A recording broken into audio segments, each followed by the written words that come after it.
रात का वक्त था, खामोशी हर तरफ छाई हुई थी। शहर की गलियों में तेज हवा के योनके चल रहे थे। अली एक पुरानी लकड़ी की कुर्सी पर बैठा था। इसकी नजरें दरवाजे पर जिमी हुई थीं। इसकी माँ सख्त बीमार थी और इसके पास दवा के लिए भी पैसे नहीं थे। अली की माँ ज़ैनब बीबी हमेशा अपने बेटे को हौसला देती रहती थी। जब भी अली परेशान होता वो मुस्कुरा कर कहती, बेटा अल्लाह पर भरोसा रखो, हर मुश्किल का हल है। लेकिन आज वो बहुत कमजोर लग रही थी, सांस लेना भी मुश्किल हो रहा था। अली की मुट्ठी में सिर्फ चंद सिक्के थे जो रोटी के भी पूरे नहीं हो सकते थे। इसकी आंखों में आंसू आ गए। वो एक मजदूर था, दिन भर मेहनत करता, मगर आज काम ना मिलने की वजह से खाली हाथ घर लौटा था। अली ने कांपते हाथों से माँ की पेशानी पर हाथ रखा। वो बुखार से तप रही थी।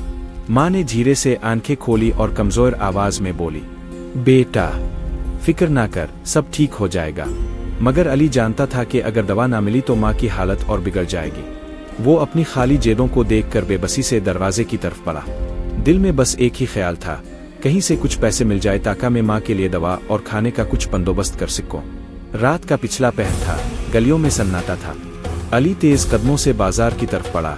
शायद कोई जान पहचान वाला मिल जाए जो मदद कर सके। लेकिन हर दरवाजा बंद था, हर उम्मीद दम तोड़ती नजर आ रही थी। क्या मेरी माँ वाकई मेरे हाथों में दम तोड़ देगी? अली ने आसमान की तरफ देखकर आंसू पोंछे और दिल ही दिल में अल्लाह से दुआ मांगने लगा। अली थके कदमों के साथ बाजार की सुनसान गलियों में चल रहा था। अचानक एक पुरानी बेकरी के बाहर इसकी नज़र एक बूढ़े फकीर पर पड़ी जो सर्दी में कांप रहा था। अली के दिल में एक लम्हे के लिए ख्याल आया कि शायद वो इस फकीर से कुछ मांग ले, मगर फिर सोचा, मैं खुद इतना मजबूर हूँ, इस बेचारे को क्या कहूँ। वो आगे बढ़ने ही वाला था कि फकीर ने इसे आवाज दी, बेटा क्या हुआ, क्यों परेशान लग रहे हो?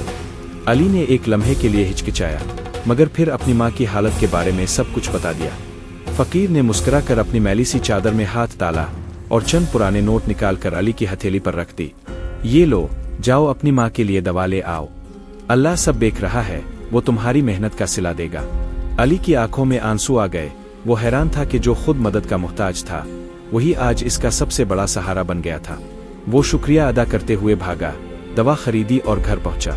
माँ के होंठों पर जैसे ही पानी के चंद कतरे टपकाए, उन्होंने आहिस्ता से आंखें खोल दी और कमजोर आवाज में कहा, बेटा अल्लाह तुम्हें कामयाब करे, तुम्हारा दिल हमेशा दूसरों की मदद के लिए धड़कता रहे। अली की माँ के लबों से निकले हुए अल्फाज सुनकर इसकी आंखों में खुशी के आंसू आ गए। वो जल्दी से उनके पास बैठ गया और उनका हाथ थाम कर बोला, उम्मी अब ठीक हो जाएगी, मैं हर हाल में आपका इलाज करवाऊंगा। माँ ने मुस्कुरा कर इसके सर पर हाथ फेरा और कमजोर आवाज में कहा, बेटा मैं हमेशा दुआ करती थी कि मेरा बेटा एक नेक दिल और साबिर इंसान बने, और आज तुमने साबित कर दिया कि तुम वाकई बहुत हिम्मत वाले हो। अली ने जल्दी से उन्हें दवा दी और चाय का एक घूंट पिलाया। माँ की हालत में आहिस्ता आहिस्ता बेहतरी आने लगी। अली की आंखों में उम्मीद की रोशनी चमकने लगी। अगले दिन अली बाजार में इसी फकीर को कूदने निकला ताकि इसका शुक्रिया अदा कर सके और कर्ज लूटा सके, मगर वो वहां नहीं था। अली ने बहुत तलाश किया मगर वो ना मिला। तब इसे एहसास हुआ कि शायद वो शख्स एक फरिश्ता था जिसे अल्लाह ने इसकी मदद के लिए भेजा था। इस दिन के बाद अली ने अहद कर लिया कि वो हमेशा दूसरों की मदद करेगा, चाहे हालात जैसे भी हों। वो मेहनत करता रहा, छोटी मोटी नौकरियां की और आखिरकार एक दिन इसकी मेहनत रंग ले आई। इसने एक छोटी सी दुकान खोली और अपनी माँ को बेहतर जिंदगी दी। ये कहानी हमें सिखाती है कि मुश्किल वक्त हमेशा नहीं रहता, मगर हमारे अच्छे अमाल और दूसरों की मदद करने का जज्बा हमेशा हमारे साथ रहता है।